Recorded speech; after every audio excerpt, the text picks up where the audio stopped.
안녕하세요. 오늘 저희가 한번 깊이 파고들 텍스트는요. 구약 성경의 한 장, 바로 민수기 4장입니다. 네.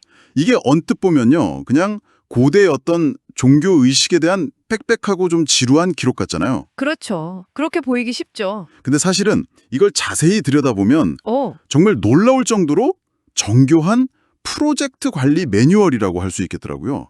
정확한 표현입니다. 프로젝트 관리 매뉴얼. 네.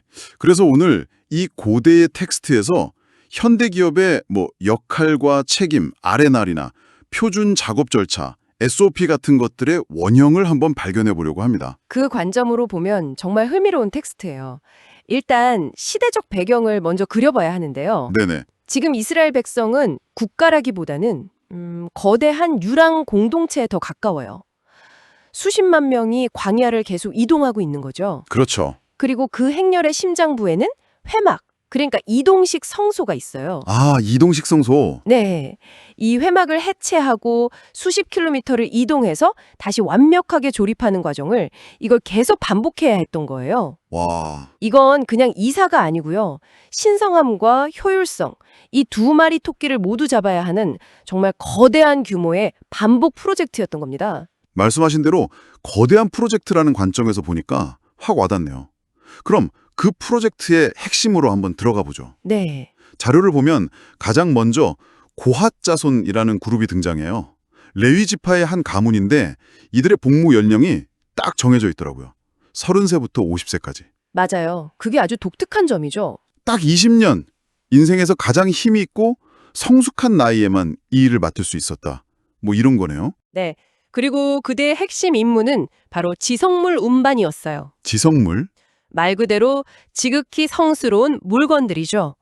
증거괴라던가 진설병을 차려놓는 상, 등잔대, 금으로 만든 제단 같은 회막의 핵심 기물들이요. 비유하자면 회사의 가장 중요한 핵심 자산이나 서버 데이터를 옮기는 그런 특수팀이었던 셈이군요. 딱 맞는 비유입니다. 근데 그 운반 과정이 정말 상상을 초월할 정도로 꼼꼼해요. 예를 들어서 가장 중요한 증거괴는 그냥 천으로 휙 덮는 게 아니더라고요. 그렇죠. 절차가 있죠. 먼저 성소랑 지성소를 나누는 휘장으로 덮고 그 위에 방수 기능이 있는 해달의 가죽을 덮고 마지막으로 순청색 보자기를 덮은 후에야 운반용 채를 꿰 수 있었어요. 네. 세 겹으로 포장하는데 순서랑 재료가 다 정해져 있는 거예요. 바로 그 지점이 이 고대 매뉴얼의 정교함을 보여주는 첫 번째 포인트입니다. 이게 현대적인 의미의 완벽한 표준 작업 절차, 즉 SOP인 거죠. SOP요? 네. 누가 작업을 하든 언제 하든 항상 똑같은 결과를 내기 위한 명확한 가이드라인. 휘장 먼저, 해달 가죽 다음, 청색 보자기는 마지막. 이 순서에는 어떤 예외나 개인의 재량도 허용되지 않았던 거예요. 다른 물건들도 각자만의 SOP가 있었죠? 물론입니다.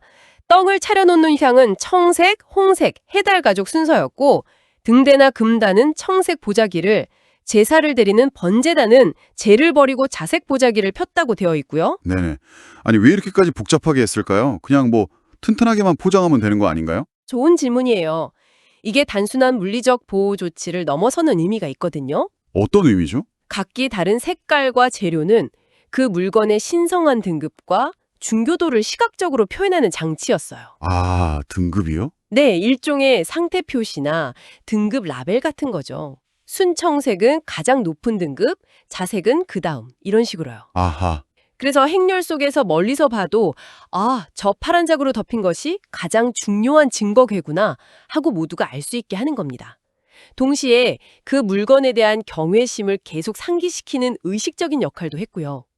듣고 보니 정말 아이러니하네요. 모두가 선망하는 가장 영광스러운 임무를 맡았는데 그 이면에는 엄청난 압박감이 있었을 것 같아요. 엄청났겠죠. 자료에 반복해서 나오는 경고가 정말 섬뜩하거든요. 성물은 만지지 말지니 죽을까 하노라. 또 잠시라도 들어가서 성소를 보지 말 것은 죽을까 함이니라. 네. 이건 축복인가요, 저주인가요? 매일 살얼음판을 걷는 기분이었겠어요. 바로 그게 이 임무의 핵심, 즉 리스크 관리. 리스크 관리? 이 프로젝트의 가장 큰 위험 요소는 죽음이었어요. 신성함을 침범했을 때 발생하는 즉각적이고 치명적인 결과죠. 그렇죠. 그래서 이 매뉴얼은 그 위험을 통제하기 위한 절차를 아주 엄격하게 규정하고 있는 겁니다. 고압자손은 운만 전문가이지 성물을 직접 다루는 전문가는 아니었어요. 아, 역할 분담이 거기서 또 나뉘는군요. 네, 그래서 제사장인 아론과 그의 아들들이 먼저 들어가서 모든 포장 절차를 완벽하게 끝내야만 했던 거죠. 아, 그러니까 제사장 팀이 모든 위험 요소를 완벽하게 차단하고 안전하게 포장한 뒤에야 운반팀인 고압자손이 투입되는 거군요. 정확합니다. 이건 마치 제가 예전에 한 반도체 공장 투어를 간 적이 있는데 거기도 비슷했어요. 반도체 공장이에요? 네, 방진복을 완벽하게 입고 에어샤워 같은 특정 절차를 거치지 않으면 누구도 생산 라인에 들어갈 수 없죠. 작은 먼지 하나가 수백억짜리 웨이퍼 전체를 망가뜨릴 수 있으니까요. 와, 아마 고압자손이 느꼈을 긴장감이 딱 그 정도, 아니 그 이상이었을 겁니다. 실패의 대가가 돈이 아니라 자신의 목숨이었으니까요. 가장 신성하고 위험한 핵심 자산 운반을 고압자손이 맡았다는 건 알겠습니다. 근데 회막이 지성물 몇 개로만 이루어진 건 아니잖아요. 그렇죠. 훨씬 크죠. 그 거대한 텐트의 나머지 부분들, 그 수많은 기둥과 천들은 대체 누가 책임졌을까요? 여기서 바로 다른 두 가문, 게르손 자손과 무라리 자손이 등장합니다. 아, 게르손과 무라리. 네, 이들은 회막이라는 거대한 구조물 자체를 책임지는 말하자면 인프라 팀이었죠. 만약 고압자손이 서버 데이터를 옮기는 팀이라면 이들은 데이터 센터 건물을 통째로 옮기는 팀이라고 할 수 있어요. 데이터 센터 비유가 재밌네요. 그럼 먼저 게르손 자손은 뭘 맡았나요? 게르손 자손은 성막의 부드러운 부분들, 그러니까 소프트 인프라를 담당했어요. 소프트 인프라요? 네, 성막의 여러 겹으로 된 휘장, 덮개, 문에 치는 장, 그리고 이 모든 것을 고정하는 줄 같은 것들이죠. 아, 성막의 외장재나 마감재 같은 것들이군요. 맞습니다. 혹은 복잡한 케이블링 같은 걸 책임지는 기술팀으로도 볼 수 있죠. 고압자손처럼 영적인 위험 부담은 적었을지 몰라도 이들이 옮기는 것들 중 하나라도 빠지면 성소 자체가 비를 맞거나 형태를 갖출 수 없으니까요. 그 중요도는 결코 낮지 않았겠네요. 그럼요. 그러니까 고압 자손이 내부 핵심 자산을 옮기는 팀, 그리고 게르손과 무라리 자손은 그 자산을 담는 건물 자체를 옮기는 인프라 팀이었군요. 네, 그렇게 볼 수 있죠. 하나라도 없으면 성막이 완성되지 않으니 중요도에서 결코 뒤처지지 않았겠어요? 그럼 마지막 무라리 자손은요? 이름만 들어도 뭔가 단단한 느낌인데요? 네, 정확히 보셨어요. 웃음. 무라리 자손은 성막의 단단한 부분, 즉 하드 인프라 관력을 맡았어요. 아, 뼈대. 네, 장막의 뼈대가 되는 널판들, 그것들을 땅에 고정하는 받침, 기둥, 말뚝 같은 것들. 아마 세 가문 중에서 가장 무겁고 부피가 크고 육체적으로 힘든 짐을 담당했을 겁니다. 이들은 그야말로 중장비 팀이었던 셈이죠. 자, 그럼 이제 각 팀의 역할과 책임, 아레날이 명확해졌네요. 고핫은 핵심 자산팀, 게르손은 소프트 인프라팀, 무라리는 하드 인프라팀. 맞습니다. 이렇게 각자의 전문 분야가 확실히 나뉘어 있었군요. 근데 자료 후반부에 나오는 인구조사 결과를 보면 더 놀라운 점이 있다면서요? 네, 바로 이 부분에서 이 조직 운영 매뉴얼의 실용성이 극명하게 드러납니다. 오, 자료에 각 가문별로 복무 가능한 인원, 그러니까 30세에서 50세 사이 남성의 수가 기록되어 있거든요. 네네. 숫자를 한번 볼까요?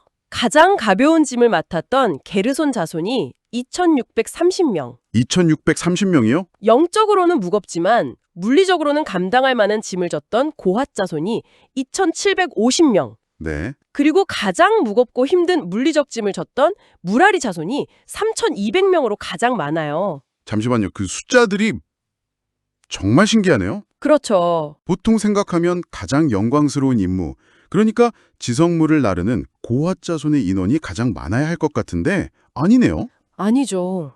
오히려 가장 힘든 일을 하는 무라리 자손에게 가장 많은 인원이 배정됐어요. 바로 그 점이 이 조직이 얼마나 현실적인지를 보여주는 겁니다. 아, 인력 배치의 기준이 임무의 명예나 신성함이 아니라 실제 업무량과 물리적 난이도였다는 거죠. 와. 무거운 널판과 받침을 옮기려면 당연히 더 많은 사람이 필요하잖아요. 이건 철저하게 계산된 자원 배분이에요. 이 일에는 이 정도의 인력이 필요하다는 것을 정확히 파악하고 그에 맞춰 인력을 배치한 지극히 합리적인 인력 관리 시스템을 보여주는 대목이죠. 와, 이건 정말 우연이라고 보긴 어렵겠네요. 혹시 이건 후대의 이야기를 좀 극적으로 만들려고 끼워 맞춘 숫자일 가능성은 없을까요? 충분히 가질 수 있는 의문이에요. 아니면 당시 인구 조사가 그 정도로 정밀했다고 봐야 할까요? 물론 고대 문서의 숫자를 100% 정확하다고 단정하기는 어려울 수도 있어요. 하지만 중요한 건 숫자의 절대적인 정확성보다는 그 안에 담긴 원리입니다. 원리요? 네. 이 텍스트를 기록한 사람이 업무의 경중에 따라 인력을 다르게 배치했다라는 원칙을 분명히 이해하고 전달하려 했다는 점이 중요하죠. 아하. 신성한 임무라고 해서 비합리적으로 운영된 게 아니라 오히려 지극히 현실적인 계산이 조직 운영의 바탕에 깔려 있었다는 걸 보여주려는 의도가 명확한 거죠. 그렇군요. 지금까지의 내용을 종합해보면 정말 하나의 완벽한 조직도가 그려지는 것 같아요. 네, 그렇죠. 이건 단순히 너는 이거, 나는 저거 하고 짐을 나눈 수준이 아니었네요. 전혀 아니죠. 첫째, 신성함의 등급에 따라 업무를 계층적으로 나누고 이게 아레날.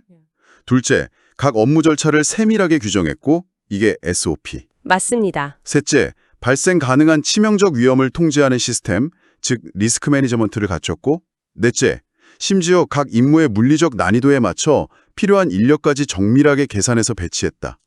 자원 배분까지요. 네, 현대 경영학 교과서에 나오는 개념들이 다 들어있네요. 다 들어있죠. 수천 년 전 광야를 헤매던 공동체가 이 정도로 체계적인 시스템을 갖추고 운영되었다는 사실 자체가 놀라운 거예요. 그러게요. 마지막에 나오는 총 복무 인원이 8,580명이에요. 이 거대한 인원이 각자 다른 장소에서 다른 임무를 가지고 정해진 규칙에 따라 일사불란하게 움직여야만 이 프로젝트가 성공할 수 있었던 거죠. 와, 8,580명. 민수기 사장은 바로 그 8,580명이 참여하는 거대 프로젝트가 어떻게 40년 동안이나 흔들림 없이 유지될 수 있었는지를 보여주는 일종의 청사진인 셈입니다. 오늘 민수기 4장을 통해 고대 이스라엘의 놀라운 조직 운영 시스템을 엿봤어요. 네, 핵심을 다시 한번 정리해보자면 네, 레위 자손은 고핫, 게르손, 무랄이라는 세 개의 고도로 전문화된 팀으로 나뉘어 있었고 업무는 신성함과 위험도, 물리적 난이도에 따라 계층적으로 분배되었으며 조직은 그 임무의 성격에 맞춰 인력까지 정밀하게 배치할 만큼 지극히 실용적이고 효율적이었다. 정말 대단하네요. 여기서 청취자분들께 마지막으로 생각해 볼 질문을 하나 던지고 싶어요. 네. 이 기록은 무엇을 어떻게 해야 하는가에 대한 완벽한 매뉴얼을 제공해요. 하지만 우리는 그 매뉴얼 이면을 봐야 합니다. 매뉴얼 이면이요? 네.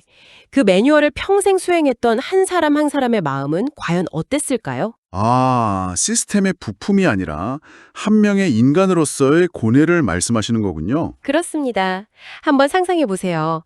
30살이 되어 처음으로 고아자 손으로서 임무에 투입된 젊은이의 심정을요. 네. 민족의 가장 신성한 물건을 내 어깨에 짊어지고 운반한다는 엄청난 자부심과 영광. 하지만 동시에 작은 실수 하나, 잠시 한눈을 파는 것만으로도 죽을 수 있다는 극심한 공포. 자부심과 공포. 그 자부심과 공포 사이에서 매일 어떤 감정으로 아침을 맞이했을까요? 또 무라리 자손은 어땠을까요? 20년 동안 캠프가 이동할 때마다 자신의 임무는 늘 7번째 널판과 12번째 받침을 옮기는 것이었어요. 그 반복되는 고된 노동 속에서 어떤 의미를 찾았을까요? 완벽하게 짜인 시스템의 톱니바퀴로서 묵묵히 움직이는 개인의 인간적인 고뇌와 감정을 상상해보는 것, 그것이 이 차가운 매뉴얼 같은 텍스트를 더 깊고 입체적으로 이해하는 또 다른 방법이 될 것이라 생각합니다.